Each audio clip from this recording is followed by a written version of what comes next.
மசாலாவை அம்மியில அரைச்சு அப்படியே தூக்கி எண்ணெயில போட்டு பொரிச்சு நம்ம அம்மா வறுத்தா ஒரு 100 வீட்டுக்கு மணக்கும் பாரு. அந்த மாதிரி கமகமகமகமகமகம்னு சமைச்சு மண்டைய மாமனுக்கு வாழைய மருமனுக்கு நடு துண்ட உன் தம்பிக்கும் தனியா பொரிச்சு கொடுக்குற. எனக்கா இன்னைக்கு சமையல பின்னு பின்னு பின்ற. இதுலதான் உன் தம்பி மேல எவ்வளவு பாசமா இருக்குன்றத பாக்க போறேன்.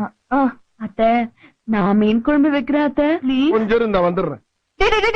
எங்கடா போற? மீனை வாங்கின வேட்டை கொடுத்துட்டு பக்கத்து தேட்டர்ல என் தலைவர் எம்ஜிஆர் படம் போட்டுருக்கேன், பாத்து காலைல வரந்தாயி.